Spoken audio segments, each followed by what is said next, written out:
and I did not have any pain, sensation, or any recollection that I'm firing. Do you think it's possible to fire 16 rounds from your handgun and have no recollection of doing it? We got crews coming.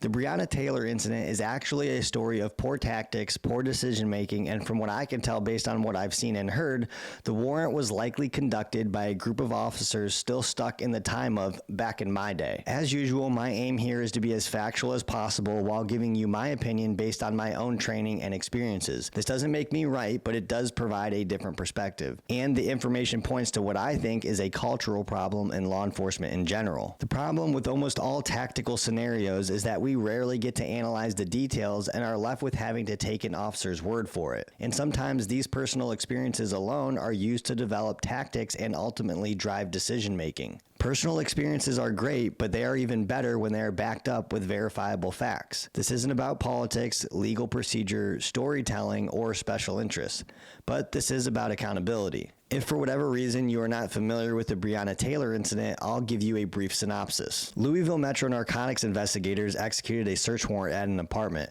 When officers breached the door, Taylor and her boyfriend were directly in front of the door down a long hallway that was dimly lit from the light behind the officers at the doorway and a flicker from the TV emitting from a bedroom. Taylor and the male were standing approximately shoulder to shoulder when the male fired one round at the officers, claiming he thought somebody was breaking into his apartment. Officers returned fire with a total of 32 rounds, striking Taylor 6 times. The primary supervisor himself called the team of investigators serving the warrant a collection of hodgepodge officers who don't train together. The days of looking at a warrant list, going house to house without clearly establishing roles and responsibilities, and without a legitimate brief that is well understood by everyone involved is over. I know personally of officers who were operating in a similar way who have been killed. Ask yourself, at what cost are you placing an arrest over your own life or the life of other officers? There are times when you have to go now and there really isn't time for planning.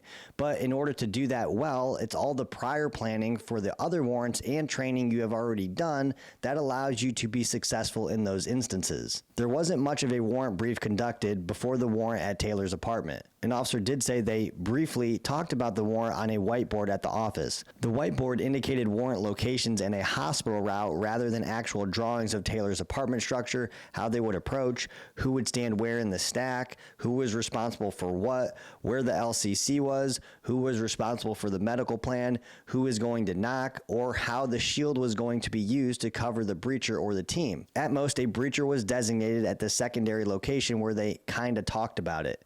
And one officer volunteered that he would bring the shield just in case. That is much different than I was designated as the breacher and my job was to conduct a tactical breach. Or my job was to run the shield, and once the other officer breached the door, it was my job to cover the door with the shield in order to cover the breacher's egress and to have first eyes into the objective to cover the team at the threshold. I assume the officers had at least taken a warrant class in which all of the above considerations were taught, explained, and expected out of them. The shield was never used to do the job it was intended to because there was not a real plan to use it or a discussion on how it was going to be used at the threshold. The sergeant who is knocking on the door after the breach begins pieing the threshold from right to left quickly and steps into the fatal funnel when he sees a gun being pointed at him at the end of the hallway. The sergeant in his original statement stated, "I did not turn on my gun light, which I'm thankful so that his gun was not attracted to where my light was." The officer acknowledges that his backdrop in the breezeway outside of the door is illuminated, and he also acknowledges that he would have an outline on him from this light. The SWAT supervisor stated that after review of his body camera, he's definitely using his rifle light to see what's at the end of that hallway. And just so we are clear, there isn't a class being taught that says in these circumstances with these environmental factors in place, you don't activate your weapon light. When these environmental factors exist, you are at a tactical disadvantage without a weapon light. Even before considering, it makes it much harder for you to clearly identify what you are clearing. After one round is fired at the officers, it hits the sergeant in the leg, and he is able to return fire with 4 rounds, followed by 2 more rounds after he's on the ground. Another officer steps into the doorway and fires 16 rounds from his handgun. I don't hear any gunfire at all, ever, and I did not have any pain, sensation, or any recollection that I'm firing. In other words, he didn't have positive ID, he didn't know what he was shooting at, and he continued to fire without doing any assessing. which tells me there was a lot of emotional gunfire taking place. Since we know there was only one round fired by the suspect, there was likely no longer a threat shortly after the first few rounds of return gunfire. 2 rounds impact the ceiling in line with the hallway and enter an apartment where a man, his 2-year-old daughter, and babysitter were located. My best guess, given the trajectory of the rounds, is that these 2 rounds came from the officer on the ground after he was shot. This makes more sense to me because now that he is on the ground, he is more likely to assume the necessary angle on the ceiling to place those 2 rounds there. For the officer who's standing to put rounds in that location,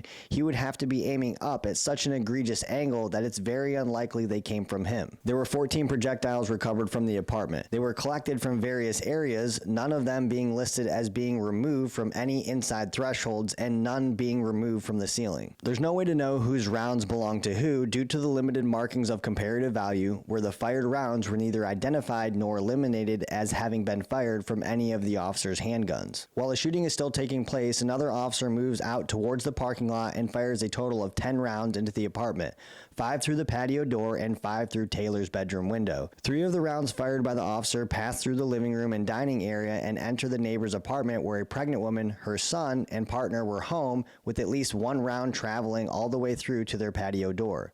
I can hear the firing as I'm making the corner. I can see the flashes, the muzzle flashes. My only option was to return fire, and I did that to the muzzle flashes. If you think that in any way this is okay or makes any tactical sense, would you be okay with it if the pregnant woman was killed or if her son was killed eating cereal at the kitchen table? Just because no innocent people were seriously hurt or killed from the gunfire, it doesn't make it okay. This will never fit the criteria of making sense, and you should be aware that if you make a similar decision, you will also be responsible for the outcome. This officer was charged by the state for wanton endangerment, but those charges were dropped. However, the officer is soon to start federal trial for willfully using unjustified and unconstitutional excessive force. Right or wrong, innocent or guilty, you need to ask yourself if this is a process you really want to be going through, because it is very likely if you make similar decisions that this could happen to you. If you appreciate the information found in this video, help me help you, subscribe to the channel and hit the notification bell to be notified. 118, tell this family alone. I can't copy. I want family alone. We got crews coming.